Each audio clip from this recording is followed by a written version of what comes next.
vamos iniciar a aula de número 12, Direitos e Deveres. Meu nome é Ana Carolina Borges e antes de iniciarmos a aula, eu gostaria de me descrever para vocês. Eu estou sentada, vestindo uma camisa azul escuro com alguns detalhes vermelhos, bem pequenininho. Eu tenho a pele clara, os olhos castanho claro, meu cabelo é longo e loiro escuro. O ambiente onde eu estou é meu escritório e no fundo tem uma parede branca e uma estante de livros. Para iniciarmos, eu gostaria de mencionar os temas que serão abordados nessa aula. Nós vamos tratar aqui na aula de número 12 sobre legislação trabalhista, direitos e deveres da empresa e da pessoa empregada, como proceder se há discordância no acesso a direitos, questões do assédio no ambiente de trabalho, órgãos de denúncia e de defesa, questões dos planos de saúde, uso de nome social, uso de banheiros e vestuários e alguns outros assuntos que eu entendi pertinente trazer aqui para vocês nessa aula. A parte 1 da nossa aula, nós vamos tratar sobre um cenário desafiador e exigente de comportamentos e soluções no mercado de trabalho. Trataremos aqui de um tema complexo que é o mercado de trabalho, mas isso não quer dizer que seja impossível ou que há barreiras difíceis de serem quebradas. Trata-se de um tema que exige esforços de várias pessoas que estejam dispostas a enfrentar tais desafios e determinadas a encontrar soluções para cada uma das situações cotidianas, criando condições estáveis e capazes de garantir uma efetiva inclusão dessas pessoas no mercado de trabalho. Esses desafios aparecem tanto para as pessoas que buscam uma colocação dentro do mercado de trabalho, quanto para as empresas que estão buscando pessoas para inovar o seu time. Mas de quem que nós estamos falando? Nós estamos falando de pessoas e não de coisas.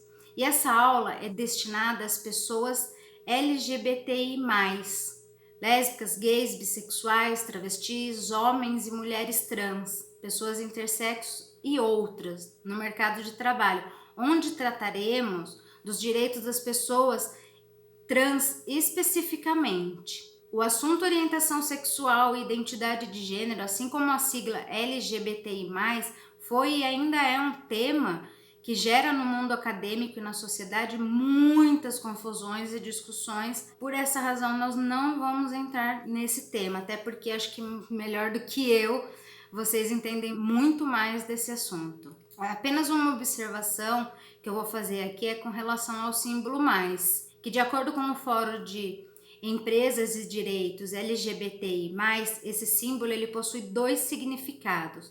Primeiro, para lembrar que há mais possibilidades de identidades, novos sujeitos dentro da nossa rica e vasta diversidade humana. Segundo, porque ninguém deve ser reduzido a uma de suas características, vez que há outras características a serem consideradas. E nós, enquanto pessoas, enquanto sujeitos diversos que somos, tendemos a nos relacionar entre si. Veremos isso um pouquinho mais adiante, sobre como que ocorre esse tipo de relacionamento, esse tipo de relação entre as pessoas. Nós precisamos e podemos ser quem somos, mas para isso precisamos de condições sociais, precisamos de empregos, não discriminação e promoção da diversidade. Até pouco tempo atrás, sequer era possível considerar ou ver uma pessoa trans no mercado de trabalho, muito menos em grandes empresas, fábricas, lojas, bancos, escritórios de advocacia ou outras espécies de empresas, exercendo uma simples função que seja. Raramente víamos pessoas trans trabalhando como atendentes em empresas de telemarketing, pelo fato de ser considerado um ambiente de trabalho em que a pessoa não era vista. A empresa contratava, não tinha problema nenhum, porque se essa pessoa trans já tivesse sido transicionada, ou se no meio do caminho ela transicionasse, então para a empresa não teria problema, até porque os clientes dela não estariam vendo aquela pessoa que está ali trabalhando. Essa é a realidade e a gente sabe disso. Isso acontece também com as pessoas homossexuais, gays e lésbicas, enfim, né? Lésbicas que às vezes são um pouco mais masculinas, os meninos gays às vezes um pouco mais afeminado. Então, por muito tempo, esse lugar ele era visto apenas para pessoas heterossexuais, brancas, cisgênera, ou seja, aquelas consideradas dentro do padrão heteronormativo, consideradas pela sociedade como pessoas capazes de exercer qualquer função, de ser empresário, de ser patrão, de fazer carreira, de exercer função de liderança, etc. Mas hoje a realidade é outra e isso vem mudando rapidamente.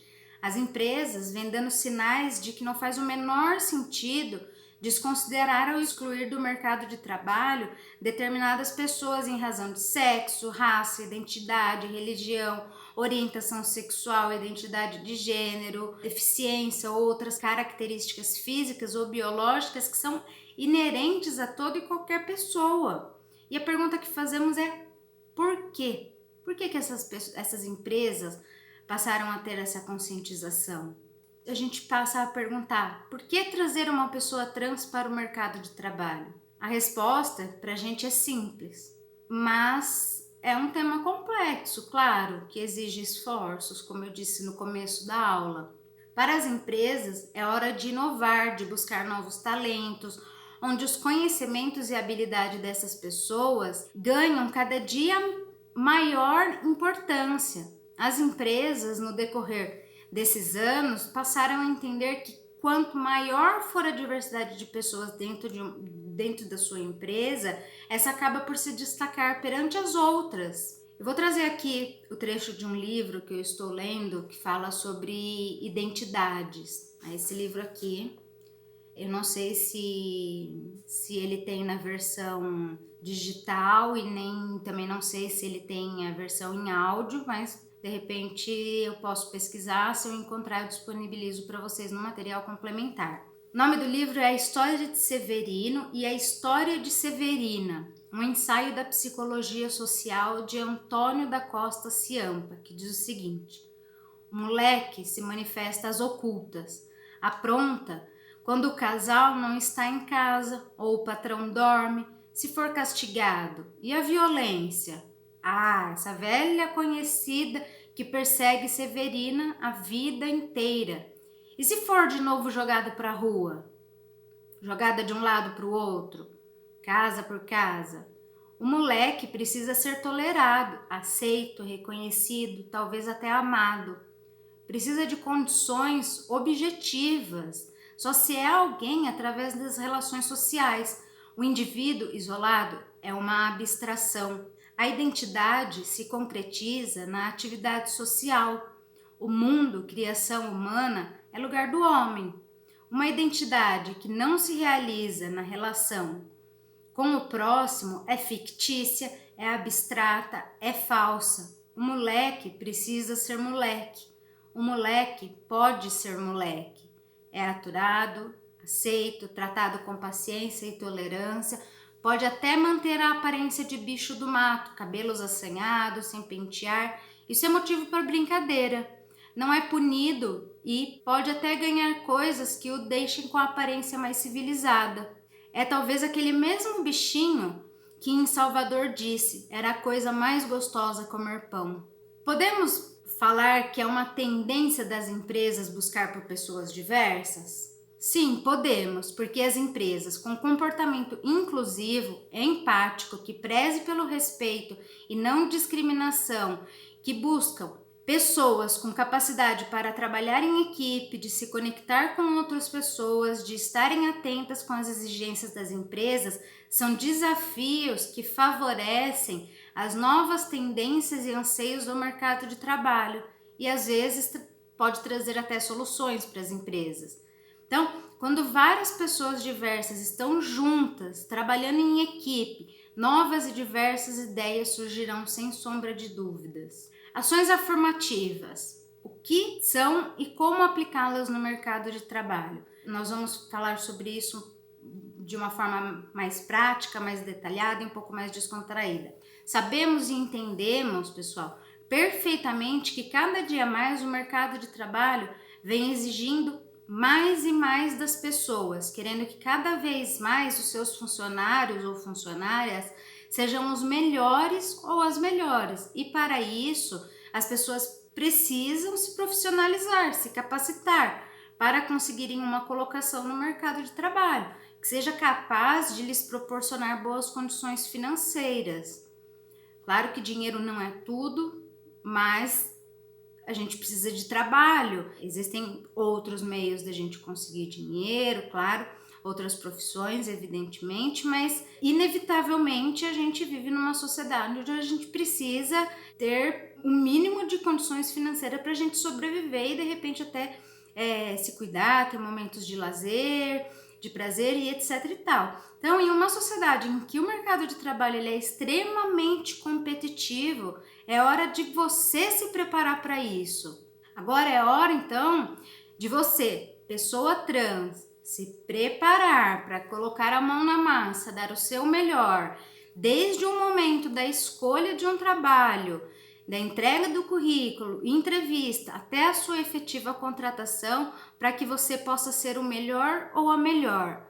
Isso serve também para quem já está dentro do mercado de trabalho. Essa aula de hoje é destinada para as pessoas trans, para aquelas que já estão no mercado de trabalho, mas também para aquelas que ainda não estão. Então, vem comigo, pessoal, que eu vou passar dicas incríveis para que vocês, pessoas trans, possam ser consideradas os melhores ou as melhores no ambiente de trabalho que você escolher para trabalhar e crescer lá dentro. Queremos pessoas trans se transformando e para isso é que todos nós estamos aqui. Nós vamos falar agora dos direitos e deveres das pessoas trans. Mas antes de tudo, eu quero trazer para vocês um conceito do que é direito e para que ele serve. É preciso entender qual é a função do direito dentro da sociedade em que vivemos. Antes de tudo, é necessário fazermos uma breve introdução do que é direito para então entendermos qual a sua função, como ele é regulamentado e como se dá a sua aplicação, ou seja, como fazemos o direito funcionar, estar em ação, entrar em ação. É importante, pessoal, observar que o direito ele não pode ser considerado como uma ciência estática, uma vez que deve estar sempre em movimento, acompanhando a evolução histórica da sociedade. Quando nós falamos que o direito ele possui uma evolução histórico-cultural, significa dizer que a todo momento a sociedade está em evolução, está em transformação. Ou seja, o direito enquanto sociedade, enquanto ciência dinâmica, ele deve andar em conjunto com todas as situações que forem surgindo para dar aos sujeitos a devida proteção legal. Dessa forma, quando ocorre uma determinada situação entre sujeitos, entre pessoas, o direito deve estar imediatamente pronto para dar respaldo e proteção para todos, trazendo soluções de forma ampla para toda e qualquer situação, sob pena de exclusão de direitos e, por consequência, injustiça. Porém, nem sempre o direito consegue acompanhar os anseios da sociedade na mesma velocidade, sendo por muitas vezes necessária a intervenção do judiciário. O direito ele é regulamentado por meio de normas, leis. São as normas, as leis que dão forma e estruturam todas as áreas e as relações jurídicas entre os sujeitos. Há uma hierarquia entre essas normas. Nós temos como norma maior, dentro do nosso sistema jurídico, a Constituição Federal, sendo que dela decorrem as demais normas chamadas infraconstitucionais, que são consideradas normas menores. E essas normas menores, elas devem obediência à Constituição Federal, sob pena de serem consideradas inconstitucionais. Então, pessoal, como vocês podem ver aqui no slide, eu até trouxe um gráfico de como é a estrutura das normas, a estrutura do direito. Temos então a Constituição Federal no topo aqui da pirâmide, o direito civil com as suas subdivisões, que é o direito de família, o direito sucessório, o direito dos contratos, imobiliário, etc. O direito penal, o direito trabalhista, que é o que interessa pra gente nessa aula, e outros tantos direitos, outras tantas normas, decretos, atos normativos, etc. Aonde eu encontro essas leis? Todas as áreas, pessoal, elas possuem o que nós chamamos de código, que é um livro com várias leis dentro, com exceção da CLT, que é a Consolidação das Leis Trabalhistas, que regulamenta o direito trabalhista. A CLT ela não é considerada como um código, e eu vou explicar o porquê. Porque ela não é um conjunto de novas regras, mas sim uma reunião de regras, de normas já existentes de forma sistematizada, porém cumpre com a sua função igualmente como as demais áreas, como por exemplo o direito civil, tá? Por exemplo, o direito civil, o legislador ele parou em um determinado momento com os seus colegas ali, né, com as pessoas responsáveis ali para decidir quais seriam as normas a serem regulamentadas para o direito civil e criaram novas regras. A CLT não, a CLT, os direitos do trabalhador, os direitos trabalhistas, eles existiam já há muito tempo. Não que as normas do direito civil, por exemplo, elas não existam já há muito tempo, até porque o nosso Código de Direito Civil ele é de 1943, se eu não me engano, tá? Mas ele é antigo, mas ele já passou por várias reformas, assim como a CLT recentemente também foi reformulada, mudaram algumas coisas, mas no que diz respeito aos direitos trabalhistas, os direitos principais, né, trabalhistas que estão na Constituição Federal, esses não sofreram modificações. A Constituição Federal, então, ela determina os direitos trabalhistas e a CLT vem para complementar a forma como o direito trabalhista ele vai ser regulamentado. O direito trabalhista ele existe com dois objetivos distintos, mas ao mesmo tempo comuns, para que não haja desigualdade de direitos e deveres entre empregador, pessoa física, atenção que eu disse empregador, pessoa física, e empregador, pessoa física ou jurídica. É a legislação trabalhista que vai determinar as condições de trabalho do empregado, assegurando que seus direitos eles sejam respeitados, bem como protegendo, garantindo que o trabalhador exerça suas atividades em um ambiente saudável e principalmente livre de preconceitos, que isso é o mais importante. A gente tem que lembrar aqui também que a Constituição Federal ela tem como um dos principais princípios a igualdade e a não discriminação. Porém, de outro lado, o direito do trabalho ele serve também para regular os direitos do empregador, a fim de evitar qualquer incompatibilidade ou abusividade dentro de uma empresa por parte dos seus superiores, prepostos ou demais funcionários, evitando assim que os trabalhadores não sejam colocados em situações vexatórias. Mas quem são os sujeitos de uma relação? Toda e qualquer sociedade, pessoal, ela é composta por sujeitos, como eu falei no início da aula, pessoas físicas ou jurídicas, as quais possuem direitos, deveres e obrigações. E como tal, estes sujeitos, pela sua própria natureza, eles tendem a se relacionar formando o que chamamos de relações jurídicas. No entanto, ocorre que dessas relações jurídicas é comum surgirem conflitos, os quais podem ser solucionados amigavelmente ou judicialmente, quando necessário, seja no direito do trabalho, seja em qualquer outra área, em qualquer situação da sua vida, procure um advogado especialista no assunto. Quem deve receber maior atenção e proteção? A pessoa empregada ou o empregador? Em uma relação de trabalho, a parte mais vulnerável é a pessoa empregada, razão pela qual esta merece maior atenção e proteção.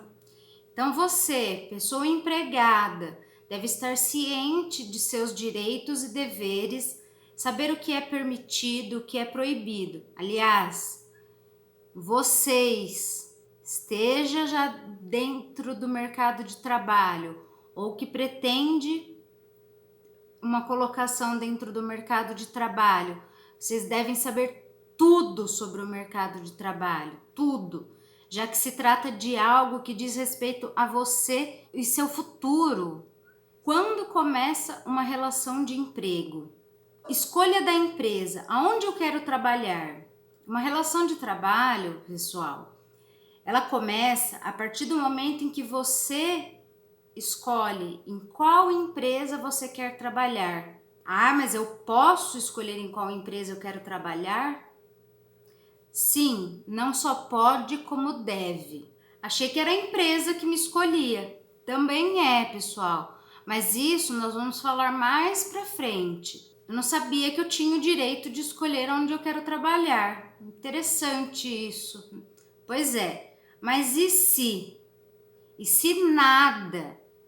Se joga, mulher. Se joga, pessoa. Se joga, pessoal. É hora de arriscar. Vamos parar de perder tempo. Qual é a lei que permite o uso do nome social? O uso do nome social ou apelido público, ele é utilizado em substituição ao nome civil e existe há muitos e muitos anos. E pasmem, pessoal, existe lei que prevê expressamente a possibilidade de se usar um nome social. Eu posso utilizar então meu nome social no currículo? Sim, você pode colocar o seu nome social no currículo sem problemas, sem problema nenhum. E se eu colocar o meu nome social, isso pode ser considerado falsidade ideológica? Não, gente, pelo amor de Deus, não, de forma alguma. Como eu falei agora há pouco, existe lei que permite que você use o nome social em substituição de seu nome civil. E você não estará utilizando um nome social com a finalidade de enganar ninguém ou de fraudar a lei. O que eu devo fazer se? Eu vou listar aqui duas situações que podem ocorrer, aliás, três situações que podem ocorrer em uma entrevista de emprego. Se eu sofrer discriminação por conta da minha identidade de gênero ou orientação sexual, o que eu devo fazer? É muito comum, infelizmente, ocorrer situações onde uma determinada empresa disponibiliza uma vaga de emprego, encontra lá um currículo de uma pessoa trans dentro do seu banco de dados e até então a pessoa responsável pelo recrutamento, por exemplo, a pessoa do RH, acaba por excluir aquele currículo quando verifica que aquela pessoa é LGBT. Não se preocupe em utilizar o nome social, tá? Pode acontecer também o contrário. E a pessoa LGBT, por exemplo, uma pessoa trans, ok? Ela é chamada para a entrevista de emprego, mas no momento da entrevista, essa pessoa ela é desqualificada, excluída por conta de sua orientação sexual e identidade de gênero. Nessas duas situações, pessoal, houve discriminação pessoal em razão da orientação sexual e ou identidade de gênero, e não porque você não se enquadra dentro das qualificações, requisitos exigidos por determinada empresa. Essas duas hipóteses são consideradas como forma de discriminação que chamamos de negativa. Nesse momento, não adianta vocês me perguntarem, doutora, mas o que eu posso fazer? Infelizmente, nesse momento não há o que fazer, porque não houve de fato uma ação real contra você.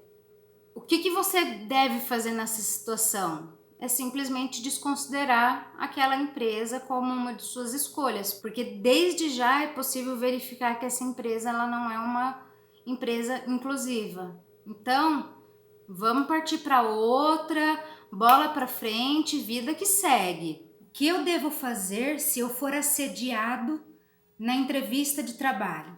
Essa é uma das situações que pode ocorrer, infelizmente. Pode acontecer durante a entrevista de emprego, principalmente com as mulheres trans, dela ser assediada, recebendo cantadas, de repente até convites para sair. Situação extremamente chata e deselegante, onde muitas vezes dentro da sala de entrevista a pessoa entrevistada está sozinha com quem está fazendo a entrevista. E o assédio ele pode ocorrer tanto no momento da entrevista como após a entrevista, que pode ser ainda dentro do local ou após, através de mensagens. No primeiro caso, pessoal, é bem difícil tomar qualquer atitude ou medida para coibir esse assédio, porque por muitas vezes a pessoa está sozinha. E nesse caso, ainda que seja possível fazer uma reclamação contra a empresa ou contra a pessoa que praticou o assédio, isso se torna difícil, porque é necessário comprovar que aquele ato de fato ocorreu. No segundo caso, se o assédio se der por meio de mensagens, via WhatsApp, por exemplo, fica mais fácil, pois haverá como comprovar. Uma dica: se você perceber que no momento da entrevista ocorreu uma situação dessa, ou que uma situação dessa começa a surgir, eu sugiro que você diga para a pessoa para que vocês conversem por mensagem depois. Porque de repente aí sim você tem aí como comprovar que esse assédio ocorreu. De toda forma, é sempre bom consultar um advogado para saber como proceder, ok? Nós vamos iniciar agora direitos e deveres da pessoa empregada. Fui contratado ou contratada, e agora, o que eu devo esperar que aconteça? Os direitos e deveres da pessoa empregada, eles nem sempre são levados a sério pelas empresas. E o reflexo disso, ele é visível pela quantidade de processos trabalhistas que aumentam cada dia mais. Então nós estamos aqui hoje para falar para vocês sobre os direitos da pessoa empregada, pois são as que mais precisam desse tipo de informação, para saber o que você pode cobrar de cada uma dessas situações e evitar que seja necessário depois entrar com uma ação trabalhista contra a empresa. Atenção, pessoal! Nem sempre entrar com uma ação trabalhista contra a empresa que você trabalhou é uma das melhores escolhas. Por exemplo, você trabalhou numa empresa, você sai dessa empresa e depois quando você for procurar, quando você for tentar entrar em outra empresa, provavelmente essa empresa ela vai procurar se você teve ou não alguma ação trabalhista contra alguma empresa.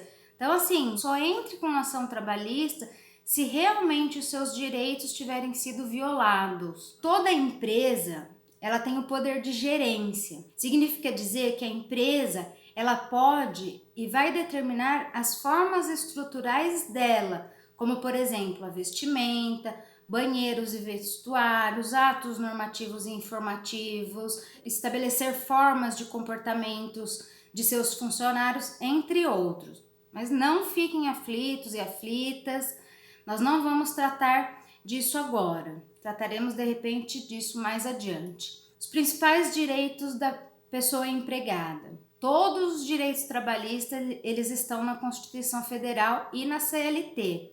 Como já mencionado, os direitos trabalhistas na Constituição Federal, eles estão entre os artigos 7º ao 11º e em alguns outros. Mas eu não vou tratar aqui desses direitos trabalhistas que já foram tratados.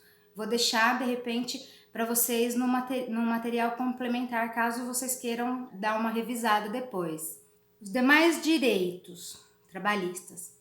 O uso do nome social, no crachá, no e-mail corporativo e outros. Se você é uma pessoa que foi contratada e ainda não tem o seu nome retificado, saiba que você pode utilizar o seu nome social no crachá e nos demais locais em que for necessário, tá? Em que a empresa determinar, tá? Como eu disse ali em cima, no crachá, e-mail corporativo e outros. Uso dos banheiros e vestuários, de acordo com a identidade de gênero da pessoa.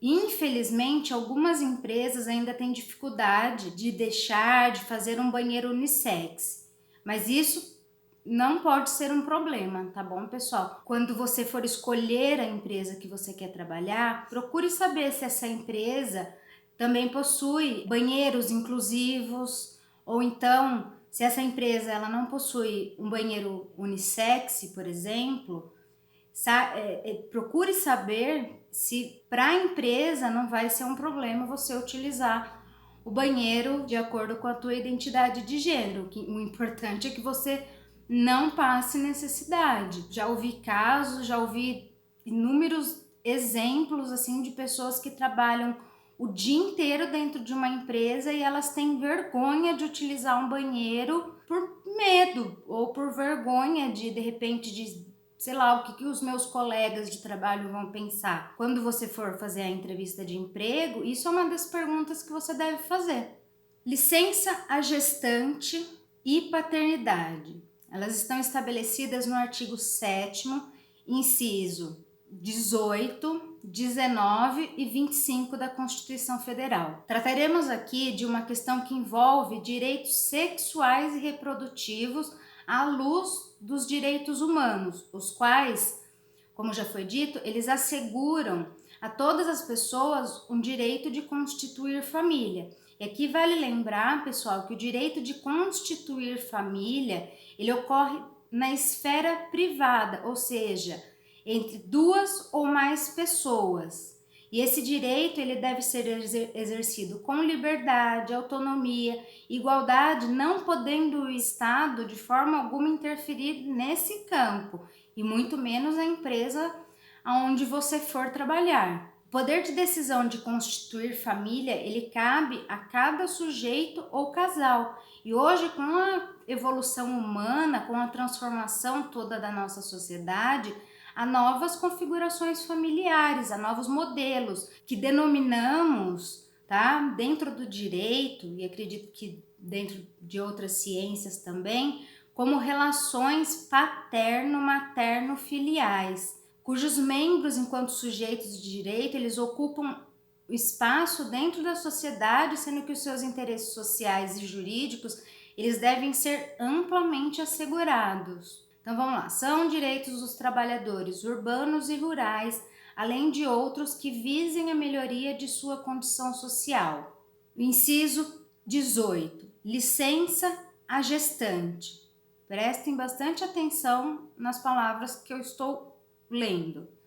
Licença à gestante, sem prejuízo do emprego e do salário, com duração de 120 dias. Inciso 19, licença paternidade, nos termos fixados em lei. Inciso 25, assistência gratuita aos filhos e dependentes desde o nascimento, atenção aqui para o que eu acabei de falar, desde o nascimento até 5 anos de idade em creches e escolas. Pessoal, aonde está o erro nesses incisos? Esse é um artigo de lei que está dentro da Constituição Federal, que tem como princípio a não discriminação e a igualdade. Mas como a gente pode ver, a própria Constituição faz o favor de não se atentar a esse princípio da igualdade. Licença à gestante, referência ao feminino. Licença paternidade, referência ao masculino. Daí quando eu estava preparando o material dessa aula, quando eu escrevi licença paternidade, o Word quis corrigir a palavra paternidade para maternidade. Acreditem. Licença ao filho nascido e ao filho adotado. Vamos seguir aqui nessa reflexão. Quem gera um filho? É sempre uma mulher? Vamos um pouquinho mais adiante. Vamos pensar em um casal partindo da heteronormatividade. Um casal hétero. Um homem cisgênero que se casa com uma mulher também cisgênero.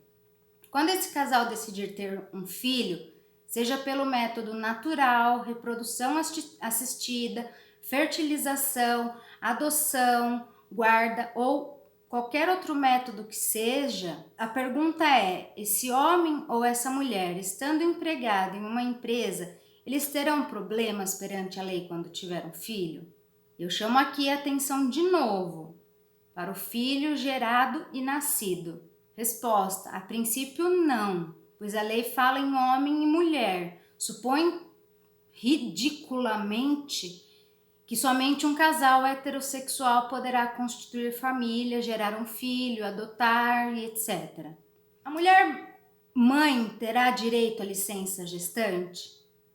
O homem, pai, terá direito à licença paternidade?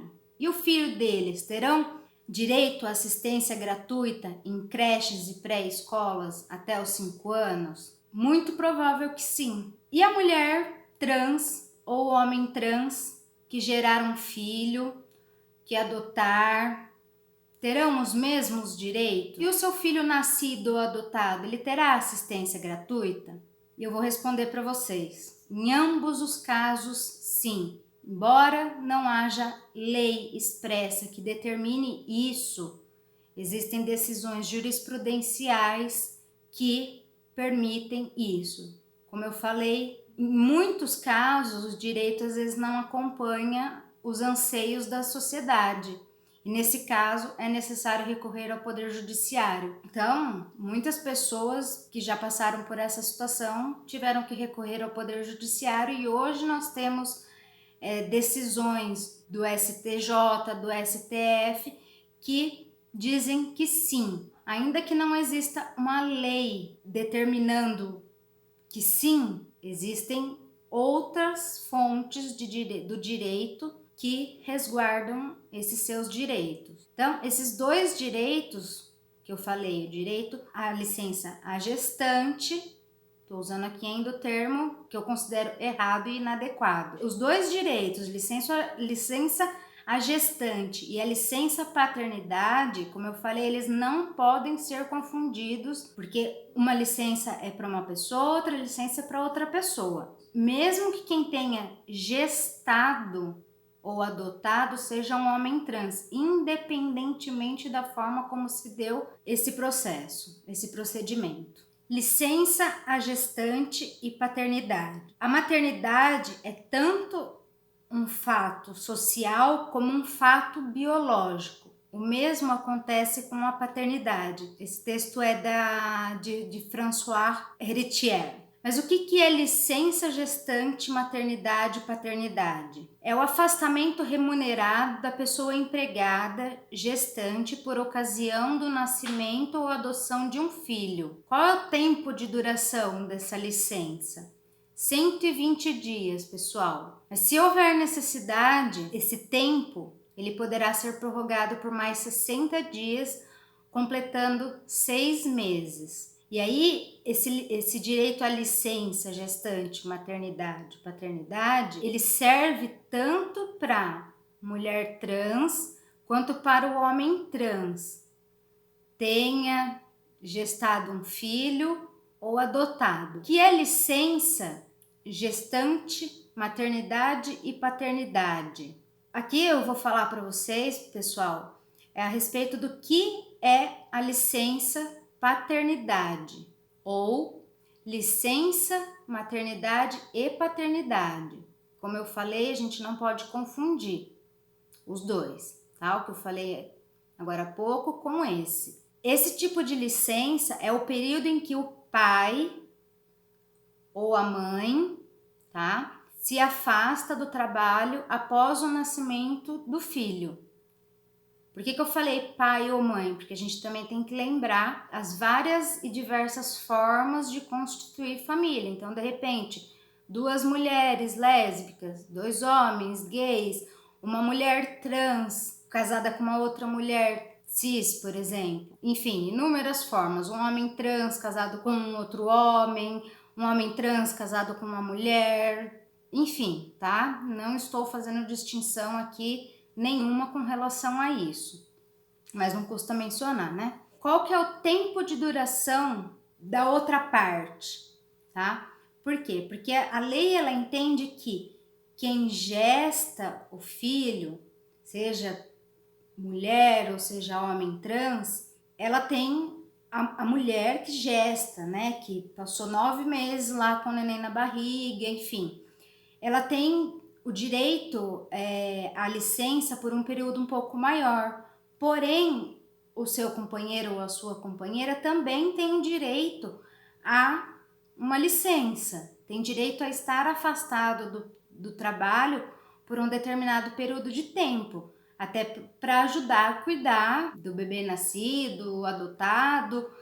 Ninguém dá conta de fazer tudo sozinho, né? Às vezes você precisa lavar roupa, trabalhar e etc. Então, nesses primeiros dias é muito importante a presença dos dois. Tem pessoas que inclusive até chamam os pais, né, os avós, para ajudar, por conta da inexperiência. Quando é que inicia esse período dessa licença maternidade ou paternidade? Ele se inicia a partir do primeiro dia útil após o nascimento da criança ou a partir do primeiro dia da adoção. O início do período, pessoal, ele vale tanto para a primeira licença que eu falei quanto para essa agora, tá bom? Em alguns casos, com relação à primeira licença que eu falei, pode acontecer da mulher ter necessidade, da mulher ou do homem trans, ter a necessidade de que essa licença gestante inicie antes, tá? Às vezes por recomendações médicas. Então, aí tem que seguir alguns procedimentos, fazer essa solicitação à empresa e tudo mais, tá?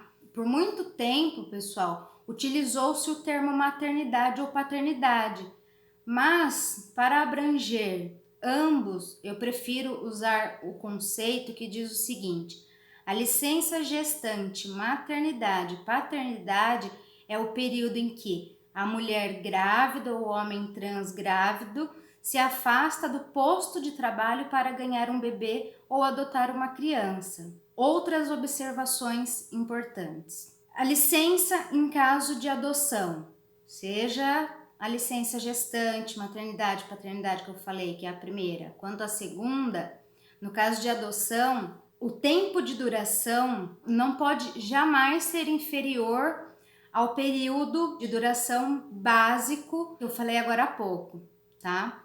Em relação à licença adotante, não é possível fixar prazos diversos em função da idade da criança adotada, tá ok? Então, se você adotou uma criança, um bebê recém-nascido, ou que tenha 5 anos, 10, 11, 20 anos, a idade da criança, a idade da pessoa que você adotou, ela não pode interferir no prazo da licença.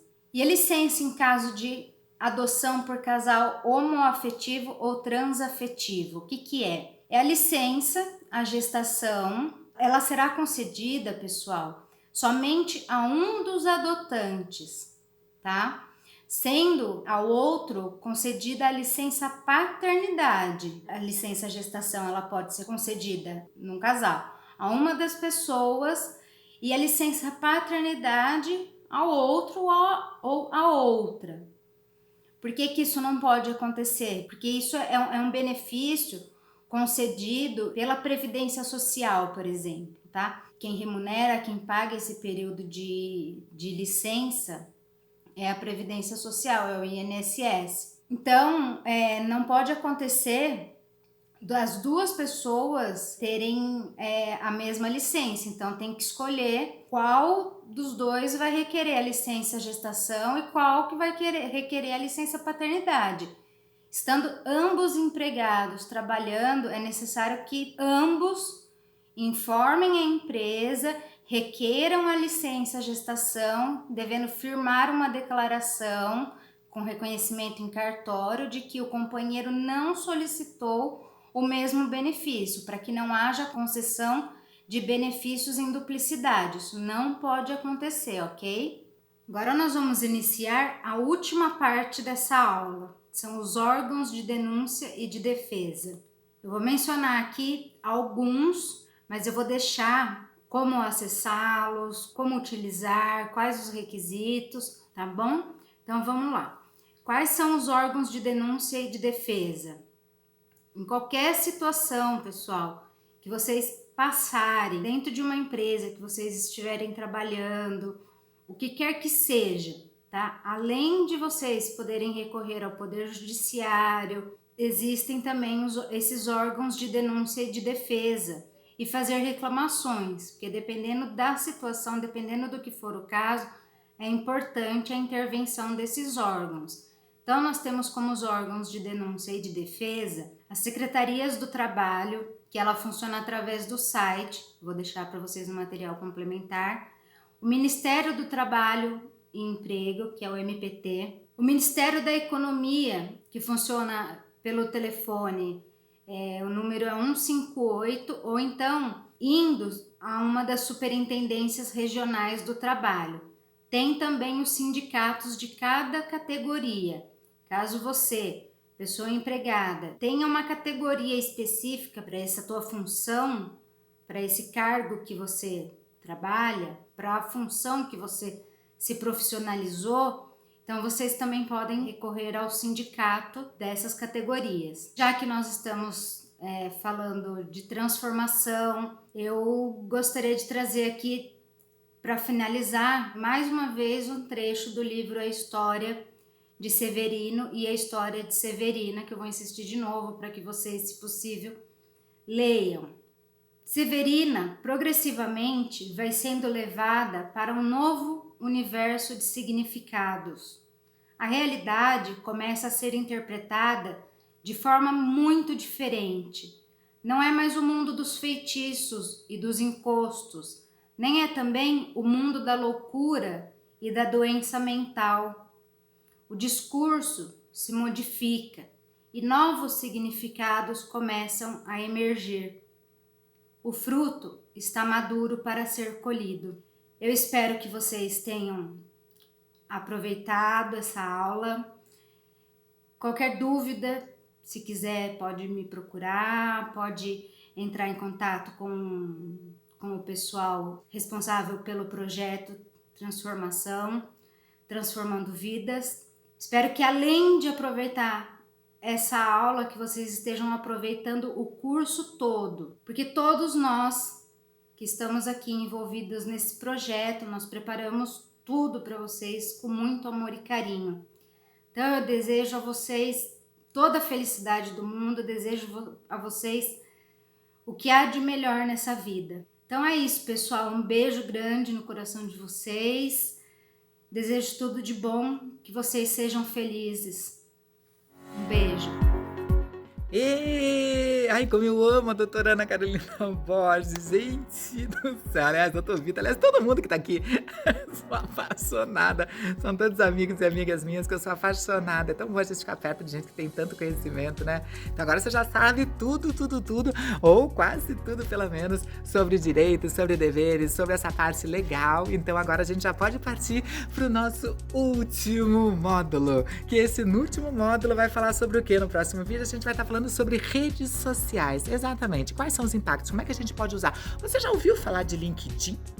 Que é a maior rede profissional que existe? Você sabe como usar? Você já tem perfil lá? E as outras redes sociais? E como que a gente cria uma identidade virtual que tem a ver com a nossa identidade pessoal e nossa identidade profissional? Como que a gente faz esse match entre todas essas identidades que a gente possui? Vamos conversar agora no próximo vídeo, onde você vai conhecer o Super Mark Tawil. Super beijo, te encontro no próximo vídeo, hein?